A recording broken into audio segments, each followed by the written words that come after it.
provinsi kuwi saiki dibatasi ora entuk gelar kabudayan rena-rena. Heeh. Mergo kena efisiensi anggaran. Dadi awake dhewe selaku pelaku seni, dusun kok ngenekne wayangan, dusun kok gelar seni budaya kuwi wis ngaturake panuwun kuwi wis jempol 2 no. Wo ngono ya, Mak. Iya ngestokke dawuh. Ya iki sadurunge atur lelipur Kang Sarto ngedeke Mbak Yu Prigel. Iki tembange sing didhisikne no. Apa? Malik Slindro. Ya. Mau entuk titipan kok panitia. Mas Akbar tembang pepiling dipun dhisikaken. Wo ngono. Iya, Dadi nguri-nguri budayane, ning agamane ora keri, agamane ora ditinggal. Ngono.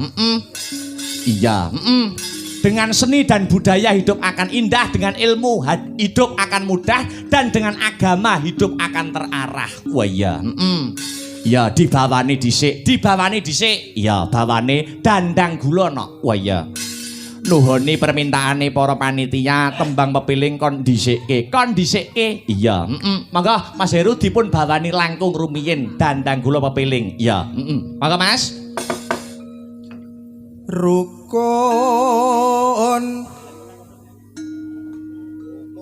Rukun Islam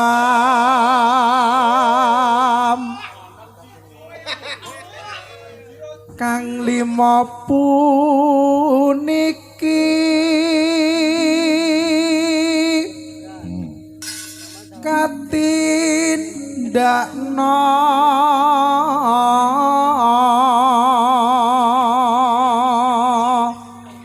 mring para sama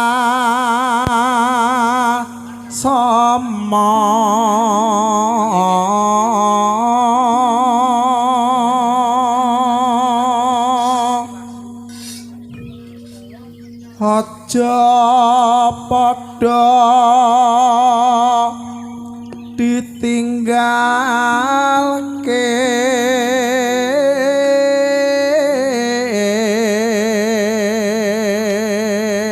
disambi maca WA.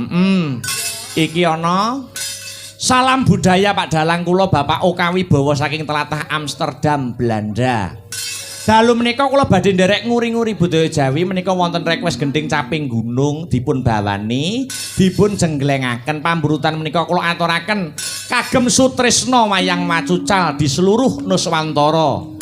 Sugeng hamirsani, sugeng hamidhangetaken wonten tali asihipun. Wah nggih, lestari budayaku matur nuwun saka Bapak Oka Wibowo no. Wah iya, saka tlatah Amsterdam, Belanda. Wah iya.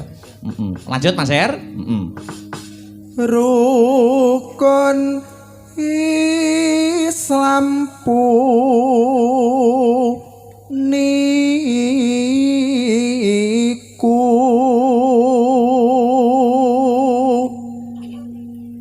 sahadate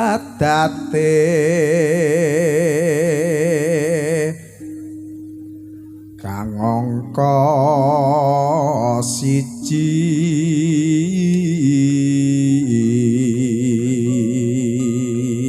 Sahadate angka 1, sahadat Gustine ya sahadat Rasule. Angka 2 napa Mas Her? Kang angka 2 salat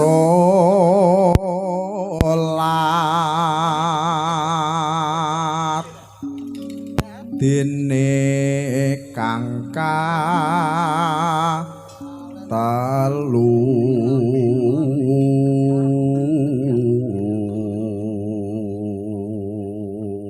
wes Ramadan nindakne poso papat zakat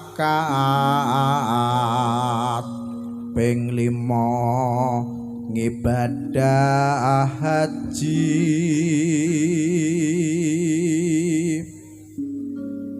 rukun Islam sampurna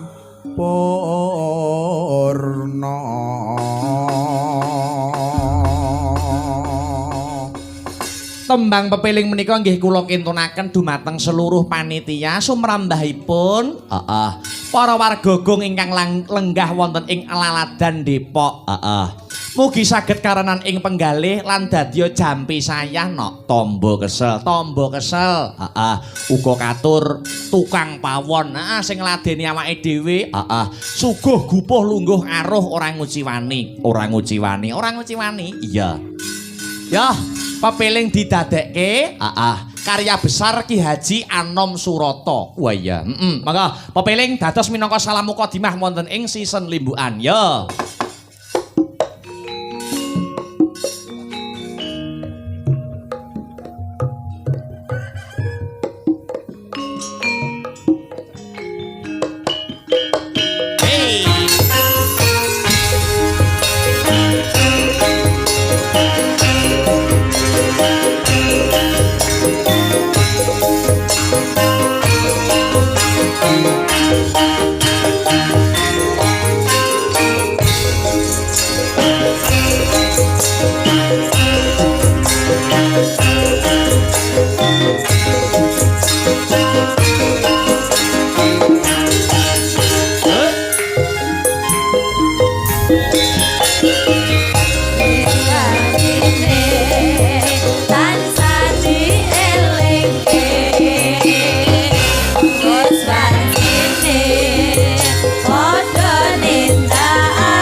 Saya tinggal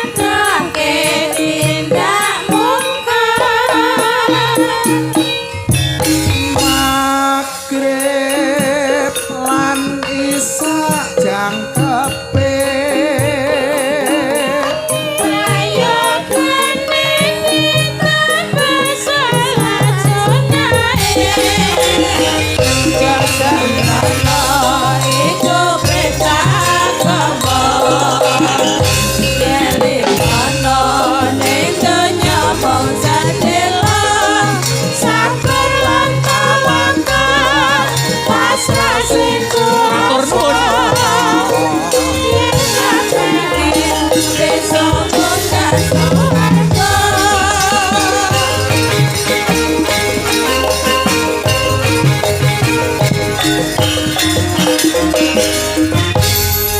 Kanca-kanca wingi bibar menghibur ana ing masyarakat pengkol ngrami no. Oh wingi bengi ya.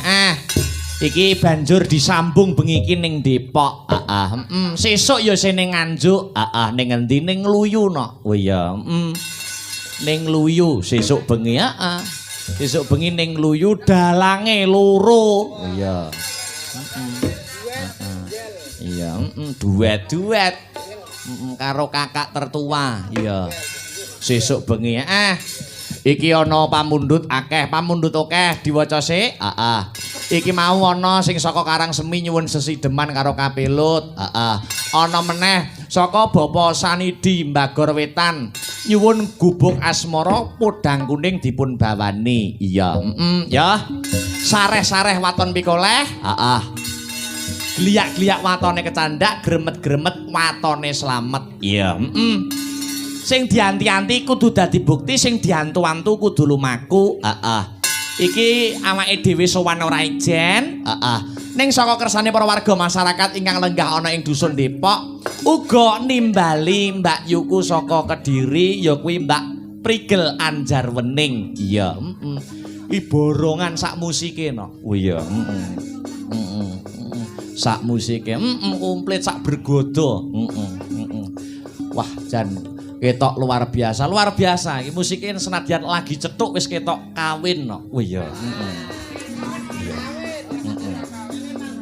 Iya. Senadyan lagi petuk, senadyan lagi tempuk karo musik. Iya. Ketok leh kompak, ketok leh gayeng no. Iya, sak bergodo digawe kabeh. Ya ketok ngetokne disumbutne karo dusun Depok anggone duwe gawe. Mula ngene lho. Sok nek golek bojo ki golek bus campur sari ngene lho. Oh iya. Dadi iso ngene ngono. Aku malah pengen ku bos tayub.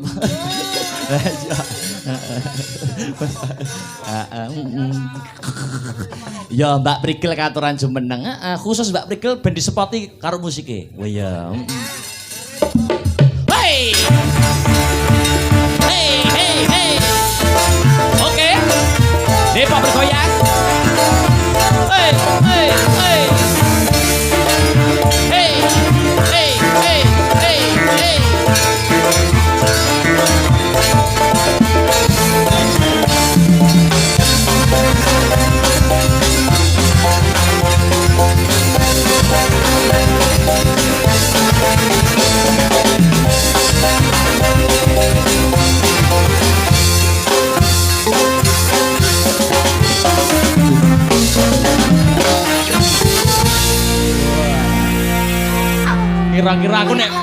Kira-kira aku nek gawa ngene terus payu ning daerah Tulungagung kok aku. Nah, ning daerah Tulungagung genah payu aku. Cek. Wilujeng dalu selamat malam Mbak Prigel Pangayu Anjarwening. Sugeng dalu selamat malam Mas Akbar Anjarwening. Wah. Anak tambahane. Kak maksudnya Mas Akbar dan Anjarwening ngono. Oh iya. Ini anu lho Mbak.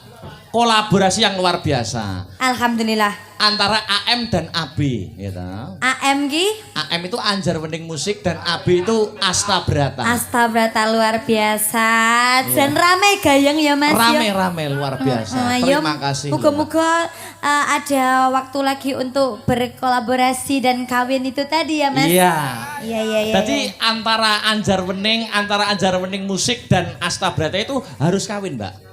Harus kawin. Iya, itu maksudnya kolaborasinya biar berjalan dengan Iya, baik. harus mutualisme artinya gitu. Saling Simbiosis saling mutualisme. mensupport. Saling mensupport. Saling mensupport ben tambah rame ya Mas ya. Betul, betul. Aku malah kelingan loh Mas Akbar. Kelingan kados pundi, Mbak? Bernostalgia apa ki jenenge? Pertama kali aku ikut Astabrata toh Mas. Nggih, nggih. Iki seragame orange. Nggih, nggih. Orange. Biyen ning ndi yo? Ning Sumber Nongko ya, Sumber Nongko Macanan, Macanan. Biyen aku dhewe. Saiki dikancani karo Musik. AM. Remen nak kula AM niku cet remen. Maksudnya musik iki. Musik. Seger Mas, seger. Seger, kayak paracetamol. Ora apa-apa kuwi jamu ya. Nggak Maksudnya apa-apa. itu ini loh, anjar mening musik gitu loh. Iya. Terima kasih ya Mas Akbar. Sama-sama saya juga mengucapkan terima kasih. Kita itu lama tidak jumpa loh Mbak Brigel. Lama sekali, sudah ada 5 tahun ya kita nggak berjumpa Mas. Yondak kok kok suwe men. Menyapa warga masyarakat Sumber Depok.